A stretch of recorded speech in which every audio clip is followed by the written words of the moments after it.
सुबह के 7:30 बजे ज्योति के फ़ोन का अलार्म बजता है। इतनी सुबह सुबह तुम्हें कौन फ़ोन कर रहा है प्रेम यार, फ़ोन बंद करो। एक तो काम करते करते शरीर थका रहता है, ऊपर से तुम्हारा फ़ोन नींद पूरी नहीं होने देता। ये मेरे फ़ोन की आवाज़ नहीं है मैडम, तुम्हारा सेट किया हुआ अलार्म बज रहा है। अरे बंद करो यार। हैं 7:30 बज गए? अभी अभी तो आँख लगी थी। ठंड में इतनी सवेरे मुझसे नहीं उठा जाता प्रेम। अरे तुम पहले ये अलार्म बंद करो, इसकी आवाज़ से मेरी नींद ज़रूर ख़राब हो जाएगी। मैं 9 बजे उठूँगा, मुझे डिस्टर्ब मत करो। चलो गुड नाइट। ये कहकर प्रेम अपना मुंह ढककर सो जाता है। मुझे ही करनी थी शादी, इससे अच्छा तो पढ़ लेती ज्योति।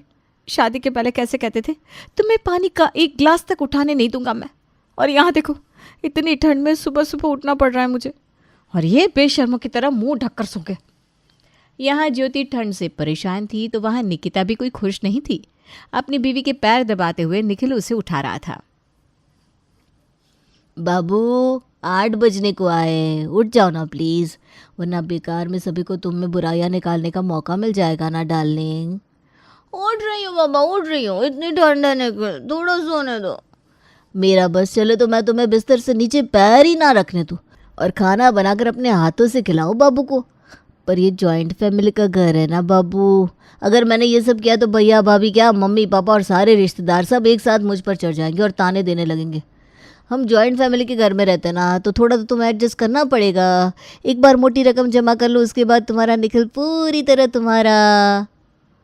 और अंगड़ाइयाँ देती हुई दोनों बहुएं नहा धोकर रसोई में पहुंचती है। कल मैंने पूरे 30 पराठे बनाए थे नाश्ते के वक्त, क्योंकि सुषमा आंटी भी आ गई थी। आज मैं रोटियां नहीं बनाने वाली, आज मैं सब्जी बना रही हूँ, रोटियां तुम देख लो। बहुत ज़्यादा कैलकुलेशन करने लग गई हैं भाभी आप। अगर यही कैलकुलेशन मैं भी करूँ ना तो शायद घर में कलेश हो जाए। पर क्या है ना, निखिल जी ने कसम दे रखी है मुझे कि मैं घर में किसी भी बड़े से बहस ना करूँ। तो अब इस घर में सबसे छोटी हूँ मैं, बाकी सभी तो 5 साल बड़े ही है। हाँ, भले लोगों के सामने मेरी और खुद की एज सेम बताते हो। वो तो अंधा भी बता देगा कि तुमसे 2 साल की बड़ी होने के बाद भी देखने में मैं छोटी लगती हूँ। वही तो भाभी, अंधा ही तो बता सकता है, क्योंकि आँख वाले को तो सच दिख जाएगा ना। रोज़ की तरह इस ताने बाने के साथ दोनों जिठानी देवरानी अपने काम में लग जाती हैं। तभी काम वाली शांति घर पहुंचती है। बर्तन धोने के लिए जैसे ही शांति नल खोलती है और पानी में हाथ डालती है, उसके मुंह से चीख निकल जाती है। बाबा रे, इतना ठंडा पानी! आप लोगों के घर की पानी की टंकी जरूर शेड में रखी होगी, तभी पानी इतना ठंडा है। खुले में रखना चाहिए ना टंकी को। तुझसे पूछकर हम पानी की टंकी की जगह बदलेंगे क्या? घर के मर्दों को और कोई काम नहीं है कि टंकी की जगह बदलते रहेंगे? तो पानी की टंकी में गीजर लगवाइए। जिसके भी घर काम करती है सबने गीजर लगवा के रखा है। अरे भाई, काम वाली अपनी जान देकर थोड़ी ना काम करेगी। अक्टूबर आते आते मैंने बोल दिया कि गर्म पानी का इंतजाम कर लो, पर शायद आप लोगों को ध्यान में ही नहीं आता। तेरे लिए हम गीजर भी लगवा लें? वाह भाई वाह, कोई गीजर वीजर नहीं लगेगा यहाँ। शांति, इसी पानी से बर्तन धोना है, धोना शुरू कर दे। मेरे को गर्मी दिखा रहे लिए, अभी मज़ा चखाती हूँ इनको। शांति एक बड़े से पतीले में पानी भरती है और दरवाजे के बाहर धूप में रख कर आती है और आराम से सोफे पर बैठकर चाय नाश्ता करने लगती है। यह सब क्या है शांति? तू बर्तन ना धोकर सीधा नाश्ता लेकर बैठ गई? मैंने कहा है ना तुझसे कि पहले तू बर्तन साफ करेगी, उसके बाद ही नाश्ता करेगी। बाप रे बाप, आज तो आप सब मेरे को काटने को दौड़ रहे ले। अरे भाई, इतनी ठंड है, नल का पानी इतना ठंडा है, इतने ठंडे पानी से मैं बर्तन नहीं धोएगी। दोनों भाभियों को बोला मैंने कि पानी गर्म करके दो, पर दोनों की दोनों ना बोल रही लिए। तो मैंने पानी गर्म करने के लिए धूप में रखे लाए। अब धूप की किरण से जब पानी गर्म होएगा तो शांति बर्तन धोएगी। इतनी ठंड में खुद की तबीयत बिगाड़ लूँगी क्या मैं? मेरा भी घर बाहर है, देखना पड़ता है सब मेरे को। मौसी जी, ठंड तो है भाई। घर के मर्द भी बीच में बोलेंगे क्या? मैंने बोला ना मौसी जी, घर की औरतों से ही मैं बात करती है बस। लीजिए, आप इसकी साइड ले रहे थे और इसने आपको ही सुना दिया। इसीलिए कहती हूँ औरतों के मामले में बोलने की आदत छोड़ दीजिए। किसी का भला सोचना ही नहीं चाहिए। दुकान में एक पार्टी आने वाली है, मैं निकल रहा हूँ ममता जी। ज्योति और निकिता खाना बनाकर तैयार कर लेती है, पर उन्हें परोसने के लिए बर्तन ही नहीं होते, क्योंकि पानी धूप में गर्म हुआ नहीं था। और जब तक पानी गर्म नहीं होता, शांति बर्तन धोने वाली नहीं थी। एक काम कर ज्योति, तू एक पतीला पानी गैस पर गर्म करके इसे पकड़ा दे। ये बर्तन धोएगी तब जाकर हम खाना खाएंगे, और तब जाकर लगेगा पोछा। ये लो, सभी को ज्योति ही मिलती है काम पकड़ाने को। नाश्ता बनाकर सोचा फ्री हो जाऊंगी तो मम्मी से बात करूंगी, तो अब पानी गर्म करके दो। काम वालियों के काम ही करने बाकी रह गए थे इस घर में। बड़बड़ाती हुई ज्योति रसोई में जाती है और पानी गर्म करके शांति को बर्तन धोने के लिए देती है। शांति बर्तन धो देती है और घर में सभी को खाना मिल जाता है। और अब आती है पोछे की बारी। देखिए मौसी जी, इतनी ठंड में कपड़े के पोछे को बार बार पानी में डुबो कर मैं फर्श साफ नहीं कर सकती। मेरे को एक मॉपिंग मंगा दीजिए। अब हम तुम्हें मॉपिंग ला कर दे? अरे मॉपिंग से पोछा करना होता तो हम खुद ना कर लेते। तो खुद कर लेना, मैं नहीं कर रही पोछा।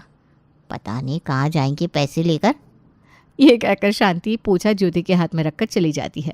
रात को खाने की टेबल पर निकिता सभी को डिस्पोजल वाले बर्तन में खाना परोसती है। ये क्या है बहू, डिस्पोजल के बर्तन में खाना क्यों दे रही हो? तो क्या करूँ पापा जी, भाभी ने तो शांति से लड़ाई कर ली और वो गुस्से में चली गई। अब फ़ोन भी नहीं उठा रही। ऐसे रोज़ वो शाम को आ जाती थी, नाश्ते और दोपहर के बर्तन साफ़ हो जाते थे। अब बर्तन साफ़ नहीं हुए तो और बर्तन आते कहाँ से? तो इसमें मेरी क्या गलती है पापा जी? वो कहती है गीज़र लगा कर दो, पानी गर्म करके दो। काम वाली वो है कि हम? अरे ठंड का वक्त है बहू, गर्जी उसे नहीं हमें है। हमें ज़रूरत है इस वक्त काम वाली की। ये डिस्कशन चल रहा था कि तभी पड़ोसन सुषमा शिमला मिर्च मांगने वहां पहुंच जाती है और अपनी सहेली को डिस्पोजेबल के बर्तन में खाना खाता देखकर चुस्की लेते हुए कहती है, दो दो बहुएं होने के बाद तू ये ऐसे बर्तनों में खाना खा रही है सुषमा। हे भगवान, मुझे कह दिया होता मैं खिला देती खाना। चल तू मेरे घर। खाना तो हमने बनाया है आंटी जी, पर वो क्या है ना, हमारी काम वाली ने आज छुट्टी मार दी तो बर्तन साफ़ हुए नहीं, इसीलिए बस डिस्पोजल में खाना परोसना पड़ा। दो हाथ तुम दोनों को किस लिए दिए हैं भगवान ने? कितना ही वक्त लगता है बर्तन धोने में। 10 मिनट में बर्तन साफ़ होते हैं, जाकर धो लेती बर्तन। 5 प्लेट कटोरी, उसे धोने में कौन से हाथ घिस जाते हैं तुम्हारे? काम नहीं करने के 100 बहाने हैं बस। निकिता और ज्योति सिर्फ ठंड में उठने से ही परेशान थी कि अब बर्तन साफ करने का आइडिया भी सुषमा उनके ससुराल वालों के सर में डाल देती है। रात को ज्योति कमरे में प्रेम से कहती है, जब सुषमा आंटी इतने लंबे लंबे लेक्चर झाड़ रही थी प्रेम, तो तुम मना नहीं कर सकते थे क्या? मेरी साइड नहीं ले सकते थे? नौकरानी समझ लिया तुम सबने मुझे। जब भी पैसों की ज़रूरत होती है फ़ौरन मेरे भाई को कॉल कर देते हो, और यहाँ जब मुझे तुम्हारी ज़रूरत है तब कुछ नहीं। देख लो, ज़्यादा प्रेशर आया ना मुझ पर तो मैं चली जाऊंगी अपने मायके। अरे बाबू, अब मैं क्या करता? अगर कुछ बोलता और आंटी जी को बुरा लग जाता तो पापा खामखा मुझ पर बरस जाते। जॉइंट फैमिली का घर है यार, ज़्यादा टेढ़ा बोला और पापा ने दुकान से निकाल दिया तो ये जो तुम 5-5 किट्टी करती हो ना, सारी की सारी धरी रह जाएगी। और अगली सुबह ज्योति रसोई में जाती ही निकिता से कहती है, शांति का कॉल आया था, आ जाएगी, पर आज पानी तुम गर्म करोगी क्योंकि कल उसे पानी गर्म करके मैंने दिया था। सब समझ रही हूँ मैं, कैसे एक एक करके सारा काम मुझ पर डाला जा रहा है। इतनी ठंड में जानबूझकर भाभी मुझे पानी का काम देना चाहती है। ठीक है भाभी, मैं पानी गर्म कर दूंगी, पर आटा आपको लगाना होगा क्योंकि आटा सानने में पानी इस्तेमाल होगा ना, और ठंड मुझसे अब बर्दाश्त नहीं हो रही। कल रात मैं और निखिल तो पूरी रात हीटर चालू करके सोए। वैसे भी जब इस घर की काम वाली को ठंडा पानी बर्दाश्त नहीं हो रहा तो मैं तो भरे पूरे घर से आई हूँ, तो रोटी मैं नहीं बना पाऊँगी। अरे ये क्या बात हुई निकिता? मतलब सब्जी मैं बनाऊँ, आटा मैं लगाऊँ, तो तुम क्या करोगी? खड़े खड़े सिर्फ रोटियाँ बेलोगी? जो समझना है समझिए आप। शांति के लिए पानी गर्म करके निकिता अपने कमरे में चली जाती है। अब अपना गुस्सा ज्योति निकालती तो किस पर, वो सीधा अपनी माँ को कॉल लगाती है। हद कर दिए मेरी देवरानी ने मम्मी, मेरी काम वाली की देखा देखी अब वो भी ड्रामे कर रही है। कहती है ठंडा पानी नहीं छूऊंगी। अब रसोई में तो पानी छुए बिना काम नहीं होता, तो क्या सारा काम मुझ पर डाल देगी? सब उसके चोचले है बेटा। अगर उसे ठंडे पानी से प्रॉब्लम है तो ठंड तो तुझे भी लग सकती है। तेरा शरीर कौन सा लोहे का है? तो भी कहते मुझसे नहीं होगा काम। ना ही निकिता आटा लगाती है ना ही ज्योति। अब नाश्ता बना ही नहीं था तो नाश्ता परोसा जाता कैसे? नाश्ते की टेबल पर बैठा सुरेश अपनी बीवी को आवाज़ लगाता है, ममता जी नाश्ता नहीं बना क्या? तेरी हो रही है मुझे। दोपहर को दुकान से आ नहीं पाऊंगा तो अभी खाकर चला जाता हूँ। अरे ज्योति, निकिता बेटा नाश्ता लगाओ। रूम में निकिता मम्मी, वो क्या ना, उसे बहुत ठंड लग रही है। तो ज्योति का हाथ में नाश्ते का ट्रे लिए ज्योति रसोई से बाहर आती है। इस घर में सिर्फ मुझे ही तो ठंडी नहीं लगती भैया। ये आप सबका नाश्ता, चाय मिक्सचर और बिस्किट। बिस्किट खाकर कैसे दुकान जाएंगे पापा? भाभी थोड़ा तो सोचना चाहिए आपको। ये मिक्सचर और बिस्किट का कौन सा नाश्ता होता है? बोलना तो नहीं चाहिए भैया, पर मैं भी इंसान हूँ। इतनी ठंड में बार बार पानी में हाथ मुझसे भी नहीं डाला जाता। पूरे हाथ फट चुके हैं मेरे। 30 की उम्र में 50 की स्किन हो चुकी है हाथ धो धोकर।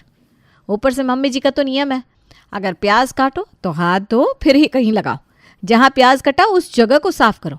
बार बार सब्जी काटूं और हाथ धोती रहूं। फिर बाहर से सब्जी आती है तो उन्हें अलग धोना पड़ता है मुझे। ऊपर से आटा लगाओ तब पानी का इस्तेमाल होता है।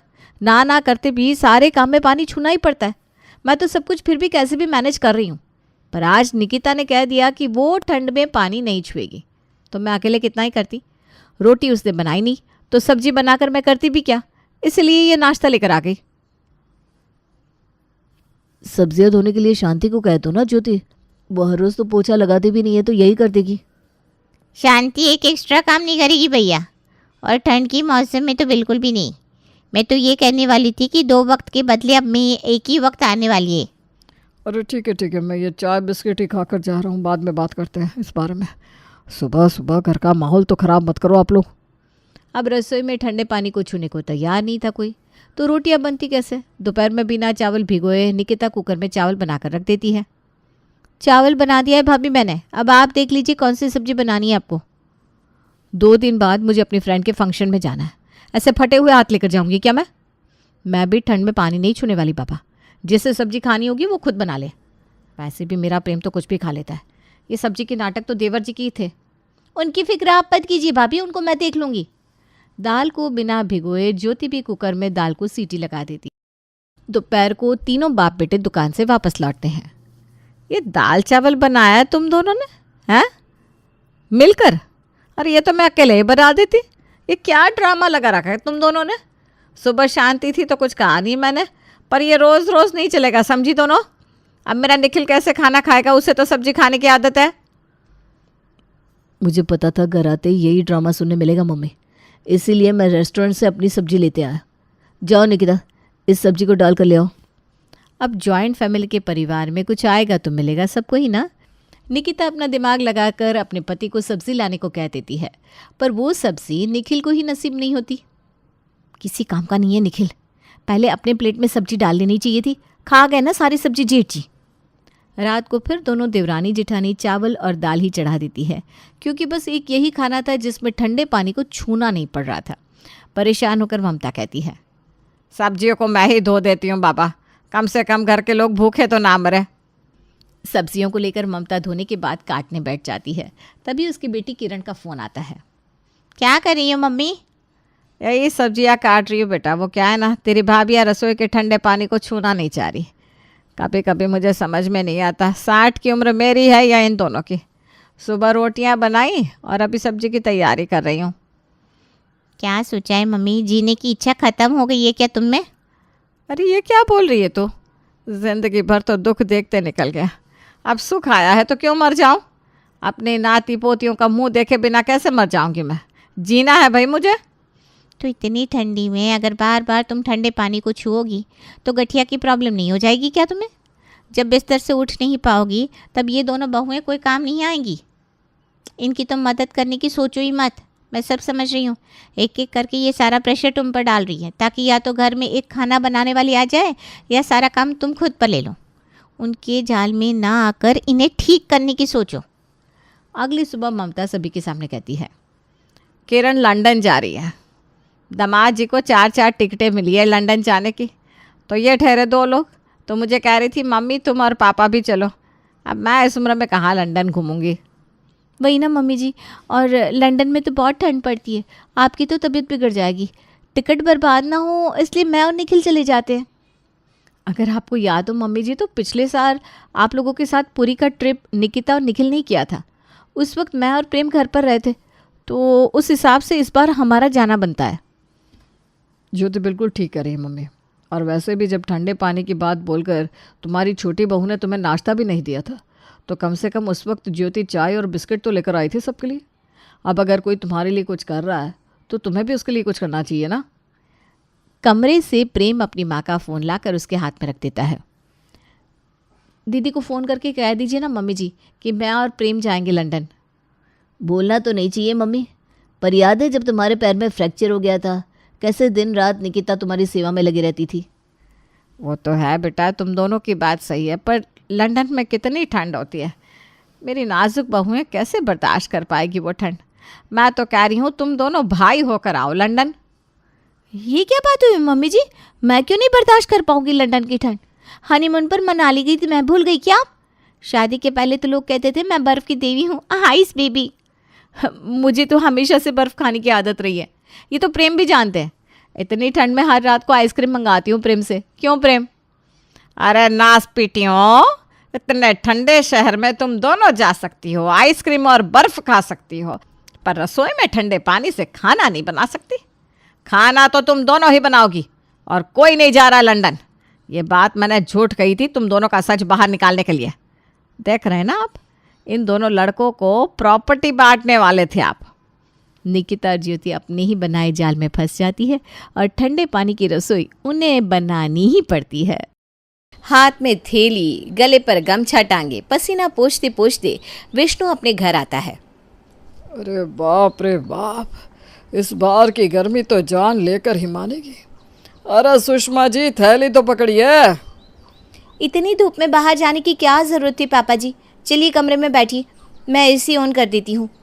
अरे सुबह के 7 बजे अगर इतनी धूप हो जाएगी तो आदमी सब्जी लाने कब जाएगा बहू? एसी ऑन करके कमरा ठंडा होने दो, 2 मिनट में धुम्मस होगी कमरे में। मैं सुस्ता कर कमरे में आता हूँ। और जैसे ही प्रिया कमरे का एसी ऑन करने जाती है, लाइट चली जाती है। गर्मी में लाइट जाते ही बिन पानी के मछलियों की तरह सभी तड़पने लगते हैं और सभी कमरों से आवाज़ आनी शुरू हो जाती है। ये एसी किसने ऑफ कर दिया? अरे प्रिया, एसी ऑन करो यार। ऐसी रात से गर्मी के कारण सोया नहीं हूँ मैं। वहाँ एक तरफ कमरे से विक्रम ज़ोर ज़ोर से प्रिया को आवाज़ें लगा रहा था, वहाँ दूसरे कमरे से चिंटू अपनी ड्राइंग लेकर बाहर आता है। मम्मा, फैन ऑफ हो गया, मेरी पेंटिंग कैसे सूखेगी मम्मा? अरे बेटा, इतनी गर्मी में यहाँ लोग सूखे जा रहे हैं, तेरी पेंटिंग क्या नहीं सूखेगी? जब भी सुई धागा लेकर बैठो ये बिजली को आग लग जाती है। अब ये कुर्ता कैसे सिला जाएगा? मैं खिड़कियाँ खोल देती हूँ मम्मी जी, घर में रोशनी आ जाएगी। सूरज जिस हिसाब से सर पर आ रखा है ना, इतनी रोशनी में तो हम घर का सारा काम कर लेंगे। सिर्फ रोशनी नहीं, लू भी आएगी। लू राजस्थान में कैसे रेत पर लोग चने सेक लेते हैं, ठीक उसी तरह भून जाएंगे हम। अरे कोई ज़रूरत नहीं है खिड़कियाँ खोलने की। प्रिया, एसी। अरे क्या तुम भी चिल्लाए जा रहे हो? मैंने बंद नहीं किया एसी, लाइट चली गई तो मैं क्या करूँ? खंभे पर लटक जाऊँ क्या? ये सुनकर अंगड़ाई लेता हुआ पसीने से लथपथ विक्रम अपने कमरे से बाहर आता है। कैसे सोए आदमी इतनी गर्मी में? रात भर तो बिजली नहीं थी, अभी 2 घंटे पहले आई है और फिर चली गई। मुझे तो ऐसे भी बहुत ज़्यादा गर्मी लगती है और ये बिजली विभाग वालों को संडे के दिन भी बिजली काटनी है। अरे फिक्र मत कर बेटा, इन्वर्टर तो है ना। इस बिजली के आने जाने के चक्कर में कहीं इन्वर्टर डाउन ना हो जाए, इसलिए मैंने बंद कर दिया था। जाकर ऑन कर देती हूँ। पूरे घर में बस एक पंखा और एक बत्ती जलाना, ज़्यादा फ़ैन ऑन करने से पता चला इन्वर्टर भी बैठ गया। और जैसे ही सुशीला इन्वर्टर ऑन करती है, हॉल में फ़ैन ऑन हो जाता है। आहा, ये एसी तो अब आया। पहले तो पसीने में भीगे शरीर को पंखा ही सुकून देता था। यस दादाजी। तो सब एक साथ बैठकर नाश्ता कर लेते हैं। सब अपने अपने कमरे में नाश्ता करेंगे तो फ़ैन ऑन करना पड़ेगा। और प्रिया का पूरा परिवार एक साथ खाना खा रहा था कि घर का एकमात्र चलता फ़ैन भी ऑफ हो जाता है और इन्वर्टर से आवाज़ें आने लगती है। लगता है मैं एसी ऑफ करना भूल गया था। सभी एक साथ विक्रम को देखते हुए चिल्लाते हैं, विक्रम! गर्मी आते ही बिजली की हालत ऐसी हो जाती है कि दिन के 24 घंटों में मुश्किल से 6 घंटे बिजली रहती और बाकी समय रहती बेजोड़ गर्मी। दोपहर के वक्त सभी खाने के टेबल पर बैठे थे कि तभी विक्रम कहता है, ये दाल तो सड़ गई है। अरे हफ्ते भर की बची हुई दाल तुमने मेरी प्लेट में रख दी प्रिया। कम से कम ये तो मत किया करो। हर रोज़ तो टिफ़िन का ठंडा खाना खाना पड़ता है। एक संडे के दिन मुझे घर का खाना नसीब होता है, उसमें भी तुम सड़ा गला खाना देती हो। अरे 2 मिनट पहले बनाया हुआ खाना भी तुम्हें सड़ा लगता है? मुझे तो तुम्हारे टेस्ट बर्ड्स पर बिल्कुल भरोसा नहीं है। आप खाकर बताइए ना पापा जी। बहू, विक्रम ठीक कह रहा है। इस दाल में से तो गंदी बदबू आ रही है और झाग भी आ गया है। पर ये दाल तो मैंने सुबह नाश्ते में बनाई थी और उसके बाद फ्रिज में रख दिया था। रात से लाइट है कहाँ जो तुम्हारा फ्रिज चलेगा, और उसमें रखा हुआ खाना तो सड़ेगा ही ना मोहतरमा। अरे तू जाकर दूध देख बहू, कहीं दूध तो नहीं फट गया। प्रिया फौरन किचन में जाती है और फ्रिज खोलकर देखती है कि फ्रिज में रखी सारी सब्जियां सड़ चुकी थी। बस यही दुख बाकी था, हर वक्त अलग अलग खाना बनाओ। इतनी गर्मी में किचन में रहना होगा, पर करना ही पड़ेगा, क्योंकि घंटे भर से ज़्यादा इतनी गर्मी में बाहर सब्जी बचने वाली तो है नहीं। प्रिया का परिवार इस बिजली की समस्या से, इतनी तेज़ गर्मी से बुरी तरह परेशान हो चुका था और हमेशा की तरह रात के ठीक 2 बजे फिर से बिजली चली जाती है। इतनी गर्मी में अंदर सोना तो संभव नहीं, मैं जा रहा हूँ छत पर सोने। मैं भी चलता हूँ पापा। एक काम करते हैं, घर बंद कर देते हैं और हम सभी चलते हैं। प्रिया अपने पूरे परिवार के साथ छत पर जाने के लिए निकलती है तो वो देखती है कि पूरे बिल्डिंग की यही हालत है, सभी के सभी छत पर ही जा रहे हैं। अरे सुशीला, तू भी यहाँ? तेरे तो घर के सभी कमरों में एसी लगा हुआ है, बड़ी चौड़ी होकर घूमती थी तू, क्या हो गया अब? अरे सुशीला बहन, कैसी हो तुम? इस बार की गर्मी ने तो 10 सालों का रिकॉर्ड तोड़ दिया है। बाबा रे बाबा, परेशान हो गए हम तो। आप लोग तो आज छत पर आए हैं, हम सब तो पिछले 1 हफ्ते से यहीं सो रहे। पता नहीं अचानक बिजली को हुआ क्या है, टिकती ही नहीं। परेशान हुए नहीं है भाभी जी, माफ़ कीजिएगा। परेशान तो अब होंगे, क्योंकि अखबार में मैंने पढ़ा कि कल से गर्मी और बढ़ने वाली है। और इसी तरह बातचीत करते हुए सभी लोग एक साथ छत पर सो जाते हैं। अगली सुबह जैसे ही नल खोलते हैं कि बिजली चली जाती है और मच जाता है पूरे मोहल्ले में पानी का हाहाकार। अरे कोई है घर पर? अरे सुशीला, एक बाल्टी पानी मिलेगा क्या? अरे मैं तो यहाँ खुद बिना पानी के बैठी हुई हूँ शीतल। प्रिया बेचारी खुद पानी लेने के लिए विमला के घर गई है, खाना बनाने तक पानी नहीं है हमारे घर में। शीतल और सुशीला बात कर रहे थे कि तभी हाथ में पानी की बाल्टी लिए प्रिया आती है, जिसे देखते ही सब भागते हुए वहाँ आ जाते हैं। मुझे पता था प्रिया तुम पानी ला कर दोगी, जल्दी लाओ पानी, मैं नहा कर आता हूँ, मुझे ऑफिस भी निकलना है। अरे ये क्या बात हुई कि ऑफिस निकलना है? देख नहीं रहा मैं कब से यहाँ बहू की राह देख रही थी। मुझे पूजा करनी है भाई, पहले मैं नहाऊंगी। अरे मुझे कब से वॉशरूम जाना है और तुम लोग नहाने के पीछे लड़ाई कर रहे हो। पहले पेट साफ हो जाए, उसके बाद तो नहाना धोना होगा। ला बहू, मुझे दे दे पानी। कितनी मुश्किल से विमला आंटी के घर से 1 बाल्टी पानी लेकर आई हूँ खाना बनाने के लिए, और यहाँ आप लोग पहले ही नहाना धोना लेकर बैठ गए। अगर ये पानी मैं आप लोगों को दे दूंगी तो खाना कैसे बनेगा? पानी दिया कैसे उस विमला ने? हाँ, यहाँ किसी के घर में पानी नहीं है तो विमला के पास पानी कहाँ से आया? ये तो मुझे नहीं पता आंटी जी, सभी को 1-1 बाल्टी पानी तो दे रही थी। एक काम करो ना विक्रम, तुम सभी भी 1-1 बाल्टी पानी लेने आंटी के यहाँ चले जाओ, आंटी ज़रूर तुम्हें पानी देगी। और आधे घंटे के अंदर अंदर ये बात पूरे मोहल्ले में फैल जाती है। कोई पतीला, कोई बाल्टी, कोई टब तो कोई कटोरी लेकर विमला के घर के बाहर लाइन लगा लेता है। तू पीछे से आगे कैसे आया विनोद? मैं बता दे रहा हूँ, मैं मुक्का मार दूंगा। मेरे पति को छुएगा और मैं तुझे छोड़ दूंगी क्या? बड़ा आया मुक्का मारने वाला। अरे भाई शांत हो जाओ, सब शांत हो जाओ। वो देखो विमला कुछ कह रही है।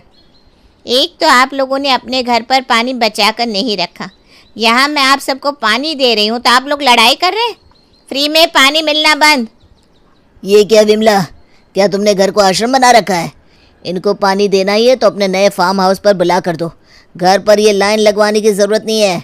और आप सब भी कान खोल कर सुन लीजिए, ये फ्री की सर्विस अब बंद होती है। अगर पानी चाहिए तो पैसे लगेंगे। छोटी बाल्टी का 200, बड़ी बाल्टी का 300, खाना बनाने का पानी 350। जिसे भी पानी चाहिए मेरे फार्म हाउस पर कूपन कटवाने पहुंच जाना। और ब्रिजबहन सोसाइटी के लोग सुबह सुबह निकल पड़ते हैं विमला के फार्म हाउस की तरफ। मोहल्ले वालों 5:30 बज गए, पानी लाने नहीं जाना क्या? शंभू की आवाज़ सुनकर सभी अपने घरों से निकलकर बाहर आते हैं। पर मैं कैसे जाऊंगी भाई साहब, मेरे हस्बैंड तो घर पर ही नहीं है। सेक्रेटरी किस नाम का हूँ मैं? मुझे पता था सभी को बड़ी दिक्कत होने वाली है फार्म हाउस आने जाने में। आधे लोगों को तो एड्रेस भी नहीं पता। पानी तो सभी को चाहिए ना भाई साहब, इसलिए मैंने एक बस करवा ली है, सब मिलकर पैसे दे देंगे। ये तो आपने बड़ा अच्छा किया अंकल, अब एक ही बस में सब बैठकर चले जाएंगे। और लाइन लगाकर सभी एक एक बस में चढ़ने लगते हैं। इस बस में ये डबल डेकर सुशीला आंटी चढ़ेगी तो कहीं बस पलट ना जाए। अरे शर्म कर ले, तेरी माँ भी कोई काम नहीं है, जा उसे भी हटा ले। हैं बड़ा आया। अरे हो गया बाबा, वहाँ वो पानी देना बंद ना कर दे। सब बस पर चढ़ गए ना? ड्राइवर भैया चलिए बस निकालिए निकालिए। अरे रुको रुको, मैं रह गया हूँ। दोनों हाथों में एक एक बाल्टी लिए किसी तरह भागते हुए विक्रम बस पर चढ़ता है और बस पहुंच जाती है विमला के फार्म हाउस पर, जहां बस को आता देख मुस्कुराता हुआ सुशील निर्मला से कहता है, देख लिया निर्मला जी, ये वही लोग हैं ना जो अपने घरों पर लगी हुई एसी का घमंड आपको दिखाते थे। ला दिया ना सबको लाइन पर। ऐसी बिजली काटी है सभी की कि एसी, कूलर, फ्रिज, अवन धरे के धरे रह गए। और बाहर निकलकर सुशील सभी को पानी का कूपन बांटना शुरू कर देता है। एक बात समझ में नहीं आ रही, अचानक एक रात में इस सुशील के पास इतने पैसे आए कहाँ से? घर पर एक कूलर नहीं है और पूरा का पूरा फार्म हाउस खरीद लिया। एकदम ठीक कहा अंकल जी, ये बात तो मुझे भी समझ में नहीं आई, पर मुझे लगता है विमला आंटी ने पैसे दबा कर रखे होंगे। कुछ लोगों की आदत होती है ना खुद को गरीब दिखाने की, और फिर एक बार में बड़ी सी प्रॉपर्टी खरीद कर बैठ जाते हैं। हमें देखिए, 9 से 5 की नौकरी करने के बाद भी हम रोज़ जाते हैं रेस्टोरेंट। उनके घर से आज तक किसी ने पानी पूरी पर पैसे खर्च नहीं किए, और आज सीधा फार्म हाउस खरीद लिया। अरे ये होता है असली बिजनेस माइंड। विमला के घर से पानी लेकर सभी अपने अपने घर के लिए निकल पड़ते हैं। बेकार में लफड़ा लग गया है, न पानी है न बिजली है। बिजली का तो पता नहीं पापा जी, पर जो पानी मिला है उतने में ही गुजारा करना पड़ेगा। उतने में ही नहाना, उतने में ही टॉयलेट भी जाना। और किसी का लूज मोशन हो तो वो क्या करेगा, है बता बहू? फिर वो तो उसकी किस्मत मम्मी जी। और हाँ, भूल के भी टॉयलेट का फ्लश कोई चालू मत कर देना भाई, वरना नल से जो 1-2 बूंद पानी आ रहा है वो भी बंद हो जाएगा। हाथ धोने भर भी पानी नहीं बचेगा।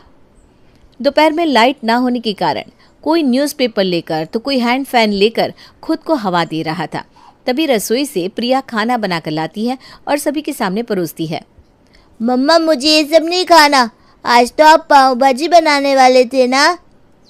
अरे बेटा, यहाँ पीने का पानी नहीं बचा है, खाने में कितना पानी बर्बाद करती। ऊपर से अगर कुछ बनाती भी तो एक्स्ट्रा बन जाता और उसे फ्रिज में रखना पड़ता। लाइट नहीं है ना बेटा, तो फ्रिज भी तो चालू नहीं हो रहा, तो मैंने सोचा फ्रूट्स ही काट कर ला दूँ। अब इससे तुम लोगों को पानी भी मिल जाएगा और खाने का खाना भी हो जाएगा। और मसाले के लिए मैंने काला नमक भी तो दिया है। चलो आराम से खाओ। हाँ बेटा। हे भगवान, अब लाइट दे दे वरना न जाने हमारा क्या होगा। किसी ने सही कहा था, जल ही जीवन है। और इसी तरह कुछ और दिन निकल जाते हैं और फिर आता है सभी के घर बिजली का बिल। बिल आया है। ये सुनते ही सुशीला बिल लेने दरवाजे पर जाती है। शर्म नहीं आ रही तुम्हें? बिल देकर जा रहे हो? अरे बिजली थी कहाँ जो उसका बिल बनेगा? हम बिजली देते नहीं, तब तो 15,000 का बिल आया आपका आंटी जी। अगर बिजली दी होती तो लगता है पूरे जिले की बिजली आपने अपने घर में ही खपत कर ली होती। क्या 15,000 का बिल? अरे इस महीने तो मेरा एसी ऑन भी नहीं हुआ, एसी क्या पंखा भी नहीं चला है। अरे 15,000 का बिल? मजाक समझा है क्या? शायद 150 रुपये का होगा, बाकी जीरो मिस प्रिंट में आ गए होंगे। तभी भागती हुई शीतल वहां आती है। अरे कोई घर पर है क्या? अरे इतनी बड़ी मैं तुझे सामने दिख नहीं रही हूँ क्या? हैं? आंखों में अंधियारा छा गया है क्या तेरे? मेरे घर का बिजली का बिल देखेगी ना तो तेरी भी आंख के आगे अंधियारा छा जाएगा। अरे भाई 10,000 का बिल किसके घर पर आता है, वो भी उस महीने जब बिजली थी ही नहीं। एक तो बृजमोहन समिति के लोग तेज गर्मी से परेशान थे, ऊपर से उन्हें पानी के भी पैसे देने पड़ रहे थे, और इन सब में तड़का लगाने आ जाता है महीने का बिल, जो कि इतना ज़्यादा था जिसे देखकर सभी सीधा सोसाइटी में मीटिंग बुलाने की सोचते हैं। शांति शांति, हल्ला मत कीजिए, बेकार में आप लोग चीखेंगे और आप लोगों को प्यास लगेगी। और पीने का पानी का रेट 500 कर दिया है विमला जी ने। अरे पूरे 1 हफ्ते से इसी लुंगी में हूँ मैं। शर्ट कौन पहने इतनी गर्मी में, और शर्ट पहनो तो उसे धोने भी निकालना होगा। ये तो हालत है, ऊपर से 15,000 20,000 बिजली का बिल आ रहा है। कैसे भरेंगे हम बिजली का बिल? वही तो अंकल, मुझे तो ऑफिस से घर आने का मन ही नहीं करता। कल रात तो मैं बाहर कार में ही सोया हूँ एसी चलाकर। क्या ही करूँ, नींद पूरी नहीं होगी तो ऑफिस जाऊंगा कैसे? ऊपर से ये बिजली का बिल। मुझे तो लग रहा है सोसाइटी के मीटर में ही कोई गड़बड़ी है, वरना इतना बिल कैसे आ सकता है? अरे कोई गड़बड़ी नहीं है सोसाइटी के मीटर में, मैंने कल ही मीटर चेक करवाया था। अब तुम लोग एसी चलाओगे तो क्या होगा? भूल गई आप सुशीला जी, किस तरह मेरे घर आकर अपने एसी का गुणगान करती थी आप? और तू शंभू, तूने भी कम हमारे घर पर आकर हमें नीचा नहीं दिखाया। देखो हमारे घर तो इतनी फैसिलिटी है नहीं, हमारा बिल तो 500 का आया है। अब तो लगता है सरकार ने एसी लगाने पर भी बिजली का बिल काटना शुरू कर दिया। और अच्छी खासी डिस्कशन के बाद भी इस प्रॉब्लम का कोई सोल्यूशन नहीं निकलता और मीटिंग खारिज कर दी जाती है। मुझे नहीं लगता कि इन मीटिंग से कोई फ़ायदा होने वाला है। आप सब अपने अपने दिमाग में इस प्रॉब्लम का उपाय सोचिए। आज के लिए इस मीटिंग को यहीं बर्खास्त करते हैं। तभी पुलिस की गाड़ी की आवाज़ सोसाइटी में आती है और एक एक कर पुलिस वाले सोसाइटी के मीटिंग हॉल में पहुंचते हैं। आप में से सुशील कौन है? आपके फार्म हाउस पर रेड पड़ चुकी है। मेरे फार्म हाउस पर रेड कैसे हो सकता है? विदेश में घूम घूम कर लोगों के खाते लूटते हो, उस पैसों से फार्म हाउस बनाते हो और कहते हो रेड कैसे पड़ सकती है? तुम्हारी सारी प्रॉपर्टी जब्त कर ली गई है। अरे नहीं सर, वो फार्म हाउस मेरा नहीं है, वो तो किसी सुशील का है जो विदेश में घूमता रहता है। जब मुझे पता चला कि उसका फार्म हाउस खाली है तो मैंने दिमाग लगाया और अपने मोहल्ले वालों की बिजली काटनी शुरू कर दी ताकि बिना बिजली के किसी के घर पानी ना पहुंच पाए।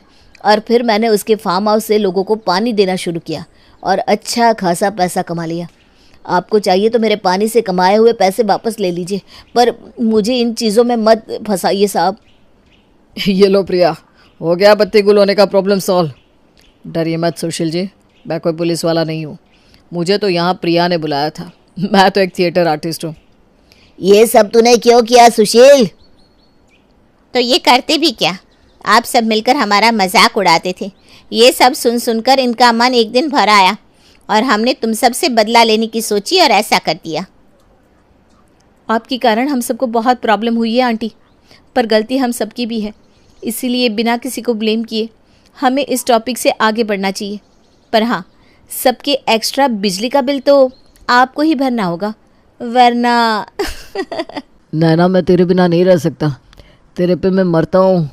हाँ तो अब शादी कर लेते हैं, वैसे भी बहुत वक्त हो गया है हमें रिलेशनशिप में रहते हुए। अब मैं भी अपनी सहेलियों की तरह अपना घर बसाना चाहती हूँ। तो ठीक है, कल ही घर पर बात करते हैं। मैं अपने घर पर बात करता हूँ, तो अपने घर में बात करो। मुझे तो अपने घर में बात करने की हिम्मत ही नहीं हो रही। मेरे घर में किसी की लव मैरिज नहीं है, मैं पहली हूँ जो ऐसा करने जा रही हूँ। बात कैसे करूँगी मैं? अरे इतना क्या सोच रही हूँ, जब करना है तो करना है। तुम्हें क्या मेरे साथ नहीं रहना? तुम मुझसे प्यार नहीं करती हो क्या? मैं भी तो अपने घर में बात करने जा रहा हूँ ना। अरे तुम लड़की हो, और वैसे भी ना तुम्हारे घर वाले बहुत कूल है। एक लड़की के लिए बहुत मुश्किल होता है अपने घर पर बात करना। ठीक है, तुम नहीं कर सकती हो तो मैं करता हूँ तुम्हारे पापा से बात। बोलो कब करूँ? नहीं नहीं नहीं नहीं, तुम मत करो, मैं करती हूँ बात सबसे। थोड़ा वक्त दो ना मुझे। 10 साल का वक्त कम था क्या? अब और वक्त नहीं दे सकता मैं, आज ही बात करनी होगी तुम्हें। यार तुझसे समझते नहीं हो, मैं तेरे बिना नहीं रह सकता हूँ। तू मेरे नाल प्यार नहीं कर दिया। नैना की आंखें भर जाती है, वो गगन के गले लग जाती है और धीरे से कहती है, गगन मैं आज ही अपने घर में बात करती हूँ, मैं तुमसे बहुत प्यार करती हूँ, बहुत बहुत बहुत। तुम कभी ऐसा मत पूछना कि मैं तुमसे प्यार नहीं करती हूँ क्या। अरे पगली, ये तो बुरा मान गई। गगन और नैना खा पीकर अपने अपने घर चले जाते हैं। रात को दोनों अपने अपने घरों में शादी की बात करते हैं। एक तरफ नैना अपने घर वालों को सब कुछ बताती है, तो दूसरी ओर गगन अपने घर में सबको सब कुछ बता देता है। पापा मैं गगन के अलावा किसी और से शादी नहीं करूँगी, वो बहुत अच्छा है, आप एक बार उससे मिल तो लीजिए। ठीक है, मिल लेते हैं, लड़का अपनी जात का तो होगा ही। और नहीं तो क्या, इससे तो बचपन से ही एलर्जी है दूसरी जात से। बुला लो लड़के को कल घर पर। अब नैना के मन में उथल पुथल शुरू हो जाती है। वो खुद से कहती है, अब क्या करूं, कैसे बताऊं कि ये गगन पंजाबी है। कहीं बताने से मिलने को ही मना कर दिया तो क्या करूंगी। बता देती हूँ, अब ओखली में मुंह डाल ही दिया है तो मुसल से क्या डरना। नैना अपनी आंखें बंद करके एकदम से कहती है, नहीं गगन पंजाबी है, लेकिन मैं उससे ही शादी करूंगी, कल वो आ रहा है आपसे मिलने। ये बोलकर नैना अपने कमरे में चली जाती है। मनीषा अपने माथे पर हाथ रखकर कहती है, कहाँ हम बनिया, कहाँ वो पंजाबी। इस लड़की को क्या हो गया है? उस लड़के ने कोई जादू टोना तो नहीं कर दिया? जादू टोना हो या जो भी हो देख लूँगा मैं, चिंता मत करो। नैना ने लड़के से मिलने को कहा है, हम मिलेंगे और लड़के में कोई ना कोई कमी निकाल कर इस शादी के लिए मना कर देंगे। हाँ तब ठीक है। उधर गगन कहता है, पापा जी मैनू नैना पसंद है, नैना मेरी आंखों में बस गई सी, मैं उसके नाल ब्याह करागा। अमनदीप ये सुनकर सोफे से उठ खड़ा होता है। गगन के कंधे पर हाथ रखकर कहता है, वाह मेरे पुत्र, आज तेनू साबित कर दिया कि तू मेरा ही पुत्र है। मैंने भी तेरी नाल प्रेम ब्याह किया सी। कब चलना है लड़की वालों के घर बात करना है? तूने तो हमारी टेंशन दूर कर दी कुड़ी देखने की। नैना नाम तो बड़ा चंगा है कुड़ी दा। अमनदीप इतना एक्साइटेड हो जाता है कि ज़ोर ज़ोर से ताली मारने लगता है। बेटा कल क्यों, अभी चलते हैं लड़की के घर। नहीं नहीं पापा जी कल चलते हैं, एक दिन की तो बात है। हाँ जी कल चलेंगे, पाल खरीद लेंगे सुबह। बहू को पहली बार देखेंगे तो कम से कम कुछ तो देना होगा ना। तेरे पापा जी ना बहुत हड़बड़ाते हैं। और जो तुसी ना मेरा दिल लूट लीता, मेरे दिल विच जोत जला दीता। मैं तेनू प्यार करदा, तेरे ऊपर मैं मरदा। तुसी ना चलो खा पी कर सोने चलते हैं, कल की तैयारी भी तो करनी है मैनू। एक तरफ सब कोई सोए रहते हैं, दूसरी ओर नैना और गगन को रात भर नींद नहीं आती। अगले दिन हरजोत सुबह पहले ही बाजार चली जाती है। फिर दोपहर में अमनदीप, हरजोत और गगन नैना के घर जाते हैं। जाते ही अमनदीप शंभू से कहता है, भाई साहब दोनों बच्चे एक दूसरे से प्यार करते हैं, तो अब इसमें हमारा क्या है? बिना सोचे हमें इन दोनों की शादी पक्की कर देनी चाहिए। बैठ के बात करते हैं। सब बैठते हैं। मनीषा चाय नाश्ता लगाती है। भाई साहब लीजिए, बहन जी बात तो होती रहेगी, पहले कुछ खाइए। हाँ अब तो सब लगा ही रहेगा। नैना से मिलना चाहते हैं हम। नैना आ जाएगी थोड़ी देर में। वो ऐसा है ना बहन जी कि हम बनिया हैं और आप लोग पंजाबी, ये रिश्ता हमें पसंद नहीं है। अरे बहन जी क्या खराबी है हमारे पुत्र में, जो आपने अपनी बेटी का हाथ उसे देने से मना कर दिया। अपने कॉलेज का टॉपर रह चुका है गगन, और उसकी सैलरी 36 लाख सालाना है। अंकल जी आपकी बेटी को कभी कोई कमी नहीं होने दूंगा, आप उसका हाथ मुझे दे दीजिए। आपके लड़के में कोई कमी नहीं है, बस आपकी जाति अलग है। हमारे घर में दूसरी जात में शादी नहीं होती। भाई साहब अब क्या ही जात, अब बच्चे खुश तो सब खुश। इनकी खुशी के लिए मान जाओ। अपनी जात में आप अपनी बेटी की शादी करोगे तो ज़रूरी है क्या कि वो लड़का उसे अच्छे से रखेगा? कल को उसको कोई तकलीफ़ हुई तो वो ज़िंदगी भर आप लोगों को ही कोसेगी ना। बात तो बहन जी सही कह रही है जी। वो बगल में अग्रवाल जी की बेटी है ना, वो ससुराल छोड़कर यहीं आकर बैठी है। सुना है लड़का कुछ कमाता नहीं था, शादी के वक्त पता नहीं चला। ठीक है तुम कहती हो तो ये रिश्ता मुझे मंजूर है। रिश्ता पक्का होने के बाद से अमनदीप की खुशी का ठिकाना नहीं रहता। वो अपनी खुशी जाहिर करने के लिए भांगड़ा करने लगता है। सब कुछ अच्छे से हो जाता है। गगन धीरे से अमनदीप से कहता है, पापा जी हो गया, अब शादी में भांगड़ा करना। हाँ ओ भाई साहब, ओह भाई साहब नहीं समझीजिए, अब तो रिश्ता जुड़ गया है। अब शादी की बात कर लेते हैं, क्या है कैसे करना है, डेट शीट निकलवा लेते हैं। हाँ जी वो भी निकलवा लेंगे। भाई साहब मुझे एक बात कहनी है। अरे समदन जी तुसी बेधड़क कहो जो कहना है। अब हम रिश्तेदार हैं और रिश्तेदारी में क्या हिचक। वो समझी जी हम बनिया है और हमारे में पीना वीना नहीं चलता। हमारी बेटी की शादी में कोई दारू नहीं खुलेगी। समदन जी हमारे में बिना दारू के कोई भी फंक्शन नहीं होता। बिना दारू के पार्टी को पार्टी ही नहीं समझते। अरे कोई बात नहीं, शादी में हम बिना दारू के काम चला लेंगे, बाद में फिर सबको अपने घर में पार्टी दे देंगे। पंजाबियों में नॉनवेज चलता है और हमारे घर में लहसुन प्याज भी नहीं बनता। शादी में हम तो भाई बिना प्याज लहसुन का खाना ही बनवाएंगे। बाराती नाराज़ हो जाएंगे, क्या इज्जत रहेगी हमारी। सब कहेंगे कैसी शादी की है। अरे कुछ नहीं होगा, शादी आपको जैसी करनी है करो। हम अपनी बहू को ले जाएंगे और अपने यहाँ ऐसी शानदार पार्टी देंगे कि लोग देखते रहेंगे। ठीक है तब। शादी पक्की ना समधन जी? हाँ जी, बच्चों की खुशी में ही तो अपनी खुशी है। नैना और गगन एक दूसरे को देखते हैं और शादी की खुशी उनकी आंखों से झलकने लगती है। समधी जी शादी की डेट निकलवा कर हमें बताइएगा। अब हम चलते हैं। ठीक है जी। गगन और उसका परिवार वापस चला जाता है।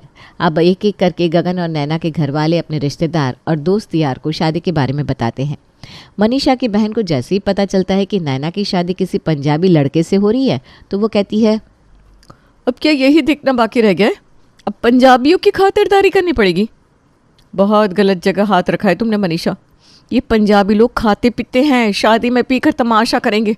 देख लेना तुम, पूरी बिरादरी में नाक कट जाएगी हमारी। अरे नहीं दीदी, वो बहुत भले लोग हैं, हम मिले हैं उनसे। उन्होंने कहा जैसे करनी है वैसे शादी करो, हम अपने हिसाब से वैसे ही शादी करेंगे जैसे हमारे में होती है, शुद्ध शाकाहारी खाना। अरे बाबा, तुझे अभी वो लोग सीधे लग रहे हैं। शादी में देख लेना तमाशा करेंगे। बाहर से दारू पी कर आएंगे, फिर क्या करेगी तू? हैं, बिना दारू के इन लोगों की एक छोटी सी पार्टी भी नहीं होती, तो शादी कैसे होगी? देख लेना तू, हंगामा होकर रहेगा। मुझे क्या है, तेरी बेटी है, मुझे आना है, मैं आ जाऊंगी। मनीषा की बहन फ़ोन रख देती है। उधर हरजोत की एक सहेली उससे कहती है, यार हरजोत, तेरी इकलौती बेटी की शादी है और तुझे उन बनिया के अलावा और कोई नहीं मिला क्या? अरे नहीं नहीं, नैना बहुत सुंदर है और अपने गगन को पसंद है। शादी तो करनी थी तो उसकी पसंद से ही कर देते हैं, सोचा। वो तो ठीक है, लेकिन इन बनियाओं की शादी में ना कोई मज़ा नहीं होता। ना शादी में कोई रौनक, ना नॉनवेज, ना कोई शराब, ना भांगड़ा। अरे क्या ही मज़ा आएगा ऐसी शादी में। ऊपर से सब इतना फीका और हल्का रंग पहनते कि पूछो मत, कोई जोश ही नहीं लगता। नहीं नहीं, ऐसा नहीं होगा, आराम से होगा सब। उनको जैसा करना है करे वो लोग पार्टी, हम यहाँ करेंगे एकदम जानदार तड़कता भड़कता जश्न। मुझे नहीं लगता ये शादी चलेगी। और लड़की में भी यही आदतें होंगी ना, शादी के बाद वो गगन को कहेगी ये मत करो वो मत करो, तुम लोगों की ज़िंदगी ख़राब हो जाएगी। ऐसे ही नहीं कहा है किसी ने कि शादी अपनी जात में ही करनी चाहिए। इधर हरजोत उधर मनीषा के मन में बातें घर कर लेती है। मनीषा शंभू से कहती है, पंडित जी से शादी की तारीख निकलवा लेते हैं। हाँ, मैंने बात कर ली है, अगले महीने 25 तारीख शुभ है। समधी जी से बात कर लेता हूँ, बहुत काम करने बाकी है अभी तो। शंभू अमनदीप को फ़ोन करके कहता है, भाई साहब, शादी की तारीख अगले महीने 25 तारीख की है, आप लोग अपने तैयारी कर लीजिए। अमनदीप कुछ कहता उससे पहले अमनदीप की बहन कहती है, कौन से गुरुद्वारे से फेरे होंगे? गुरुद्वारे नहीं जी, हम तो अपने घर से शादी करेंगे। अमनदीप, अब शादी भी उनके हिसाब से होगी। कभी ऐसा हुआ है क्या? देख लेना, शादी के बाद ये रिश्ता टिकेगा नहीं। वो लड़की भी घर में आकर अपने घर वालों की तरह मनमानी करेगी। तो फिर से सोच ले, इस रिश्ते को ना करने में ही भलाई है। अरे दीदी, शादी दोनों तरीके से होगी, फिर क्या दिक्कत है? दिक्कत तुझे तब समझ में आएगी जब वो लड़की घर आकर नॉनवेज बनने पर अपने नाक पर कपड़ा लगाकर घूमेगी, गगन को 10 बार नहाने को कहेगी। मैनू की है, करना है जो कर, बाद में तुअर पर जाए जी, पछताएंगे। अमनदीप फ़ोन कट कर देता है। शंभू के मन में बात लग जाती है। वो मनीषा से कहता है, मुझे कुछ ठीक नहीं लग रहा। नैना उस घर में खुश नहीं रहेगी। अब इसे उनके घर के रिश्तेदार इस तरह से बातें कर रहे हैं। हाँ जी, मेरी दीदी भी यही बोल रही थी कि हमें भी दिक्कत होगी इस शादी से। लेकिन क्या कर सकते हैं अब? धीरे धीरे सबको नैना और गगन की शादी के बारे में पता चलता है और सब आकर अपने अपने तरीके से गगन और नैना के परिवार को ये रिश्ता ना करने के लिए समझाते हैं। लोगों की बातें सुनते सुनते शंभू के दिमाग में ये बात बैठ जाती है और वो अमनदीप को फ़ोन करके कहता है, भाई साहब, आप अपने लड़की का रिश्ता कहीं और देख लो, हम अपनी लड़की नहीं दे सकते। क्या जी, हम छुप कर रिश्ता क्या ले आए, अब तो सिर पर चढ़ रहा है। मेरे बेटे को भी लड़की की कमी नहीं है, हमें भी नहीं करना ये रिश्ता। दोनों फ़ोन रख देते हैं। गगन नैना को फ़ोन करके सब कुछ बता देता है। अब क्या होगा, तुम्हारे बिना मैं नहीं रह सकती हूँ। शादी तो मैं तेरे नाल ही करागा। तू एक काम कर, सबसे बोल कर एक मीटिंग रख दे फिर से। मैं दोनों परिवार को फिर से शादी के लिए मनवाऊंगा, लेकिन शादी तेरे नाल करागा। ठीक है, मैं कोशिश करती हूँ मम्मी पापा से बात करने की। वो लोगों को मनाना इस बार तो और भी मुश्किल है। तो एक काम कर, दुर्गा मंदिर में कल शाम अपने मम्मी पापा के साथ आ जाना। मैं भी वहाँ अपने मम्मी पापा के साथ आ जाऊँगा, तब तो तुझे कुछ नहीं करना होगा। हाँ, ये ठीक है। अगले दिन नैना अपने परिवार के साथ मंदिर में चली जाती है। वहीं गगन भी अपने परिवार के साथ आ जाता है। दोनों परिवार एक दूसरे से टकराते हैं। अमनदीप और शंभू एक दूसरे को देखकर मुंह फेर लेते हैं। मुझे आप सबसे एक बार गल करनी है, अब कोई बात नहीं होगी। पुत्र, इन लोगों को बड़ा गुरूर है। पापा जी, मेरे लिए ही सही, एक बार साथ बैठ लीजिए ना। गगन सबको मनाकर सामने वाले होटल में बैठता है और सबको मनाता है। अंकल जी, आप मुझ पर भरोसा करके तो देखिए, लोगों की बात मत सुनिए।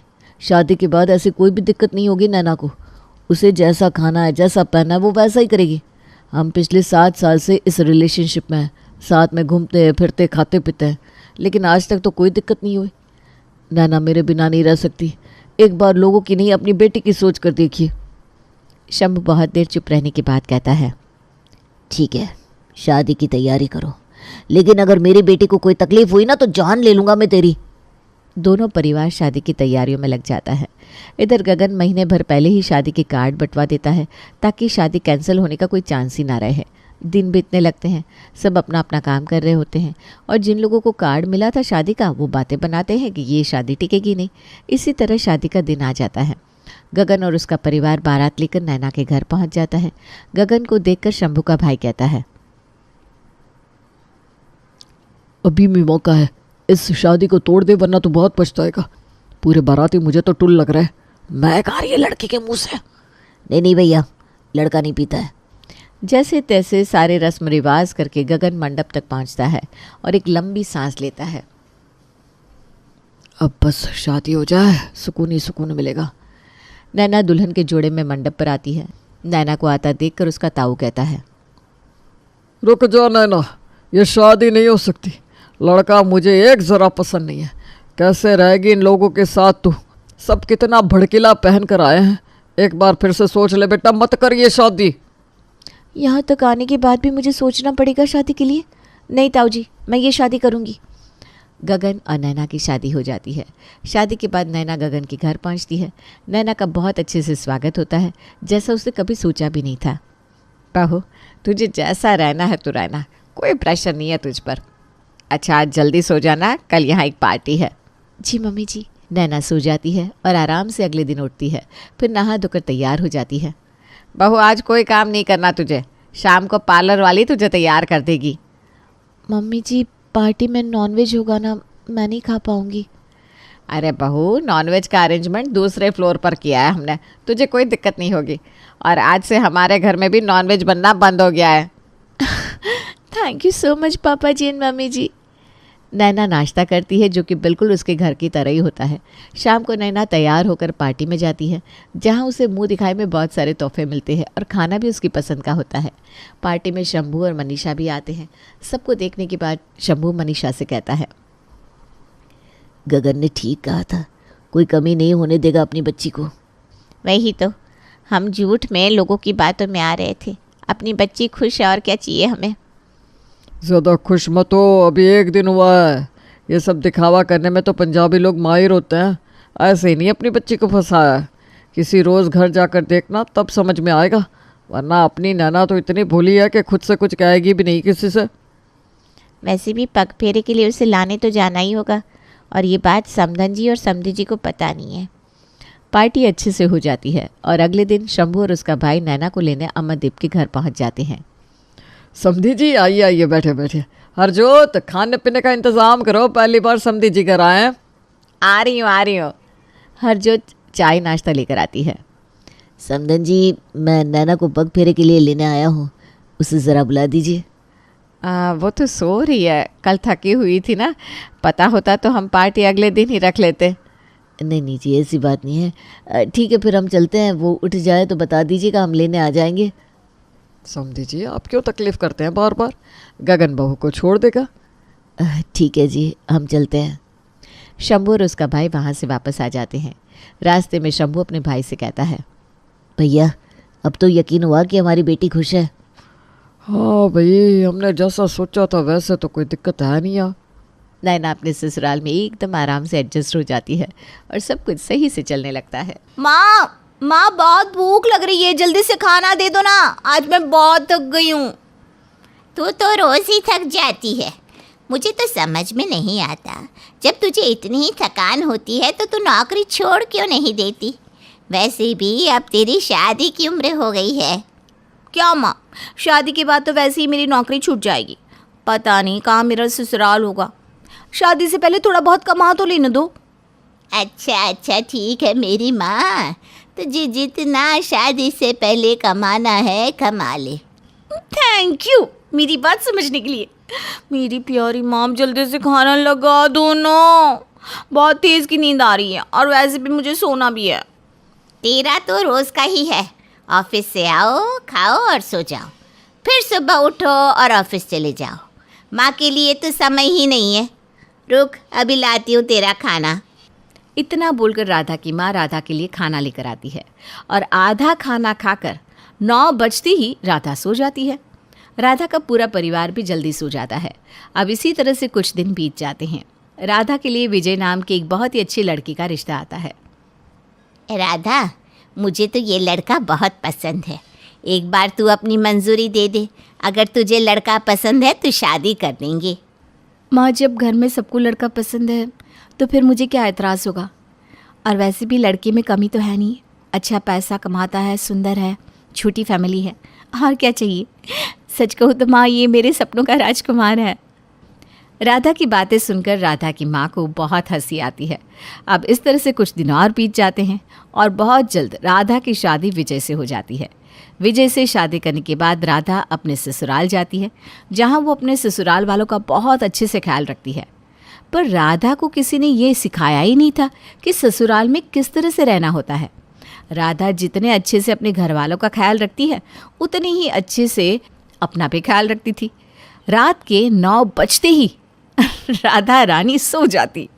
ऐसे ही एक दिन विजय 11 बजे रात को घर आता है और अपनी माँ आशा से कहता है, माँ आप सच में ना बहुत अच्छी है। औरों की माँ तो बेटे की शादी करने के बाद बिल्कुल बदल जाती है, कहती है बीवी के आने से बेटा बदल गया। पर आप तो अभी भी मेरे लिए उठी रहती है। बेटा, माँ को अपने बच्चों की फिक्र हमेशा रहती है। अब तेरी बीवी तो 9 बजते ही सो जाती है, उसे तो फ़र्क भी नहीं पड़ता कि घर में किसने खाया किसने नहीं, वो तो तेरा इंतज़ार तक नहीं करती। कोई बात नहीं माँ, समय के साथ राधा भी सब सीख जाएगी। अरे पता नहीं वो दिन कब आएगा। अब मेरी बात सुनकर तू ये मत सोचना कि मुझे तेरी बीवी से दिक्कत है। माँ मैंने तो कुछ कहा ही नहीं, और मैं बहुत अच्छे से जानता हूँ कि आप राधा को कितना प्यार करती हो, पर फिर भी मैं इस बारे में राधा से बात करूँगा। अभी राधा को ससुराल में आए हुए कुछ ही दिन हुए थे, इसलिए ससुराल वाले भी राधा से कुछ नहीं कहते। पर जैसे जैसे समय बीतता है वैसे वैसे राधा के जल्दी सोने की ये आदत आशा को खटकने लगती है, क्योंकि बहू के होने के बाद भी रात का खाना और बर्तन बेचारी आशा को करना पड़ता था। लो जी, अभी तक रसोई में सारे बर्तन गंदे ही पड़े हैं। 9 बजते नहीं कि महारानी जी तुरंत जाकर सो जाती है। लगता है विजय ने इससे बात नहीं करी। अब मैं ही कल बहुरानी से बात करूंगी।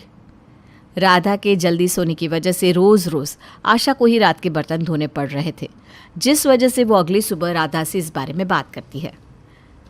बहू, मुझे तुझसे ज़रा बात करनी थी। देख, मेरी बातों का गलत मतलब मत निकालना, पर रात के 9 बजे कौन सोता है भला? क्यों माँ जी, क्या हुआ? बहू, घर में बहुत से ऐसे काम होते हैं जो सोने से पहले करने होते हैं, जैसे सबके खाने के बाद बर्तन और रसोई की सफाई। विजय हमेशा रात में लेट आता है। अपने पति का इंतज़ार कर लिया कर, ताकि जब वो आए तो तू उसे खाना दे सके। अब देख, तेरी वजह से मुझे अपना टीवी छोड़कर बेटे की देख रेख करनी पड़ती है। अरे आखिर माँ अपने बेटे की शादी क्यों करवाती है? इसीलिए ना, ताकि उसकी बीवी आए और उसे समझे। माफ़ करना माँ जी, मुझे किसी ने बताया ही नहीं कि ससुराल में कितने बजे सोना होता है। मेरी ना आदत है 9 बजे सोने की। पर फिक्र मत कीजिए, अब से मैं सोने से पहले अपना रात का सारा काम ख़त्म करके ही सोया करूँगी। इतना बोलकर राधा वहाँ से चली जाती है। राधा की बातें सुनकर आशा को लगता है कि राधा उसकी सारी बातें अच्छे से समझ चुकी है। अपनी बहू की ये बात सुनकर आशा भी बहुत खुश होती है और वो निश्चिंत हो जाती है। अब रात को राधा जल्दी जल्दी खाना बना लेती है और सभी घर वालों को खाने के लिए बुलाती है। माँ जी बैठ जाइए ना खाने के लिए। मैंने विजय जी से भी बात कर ली है, वो भी बस आती ही होंगे। उन्होंने अपने मालिक से बात कर ली है, अब से उनकी छुट्टी थोड़ी जल्दी हुआ करेगी ताकि वो हमारे साथ खाना खा सके। अरे बहू, सच में ये तो बहुत अच्छी बात है कि अब से विजय भी हमारे साथ खाना खाएगा। पर बहू, अभी सिर्फ 8 बज रहे हैं, इतनी जल्दी खाना कौन खाता है? माँ जी, इंसान जितना जल्दी खाना खा ले उतना ही अच्छा है, और मुझे सोने से पहले अपने सारे काम भी तो ख़त्म करने हैं। और मैंने ये भी सोच लिया है कि अब मैं इतनी जल्दी नहीं सोया करूँगी, अब से ना मैं 10 बजे सोया करूँगी। अब तो ठीक है ना माँ जी?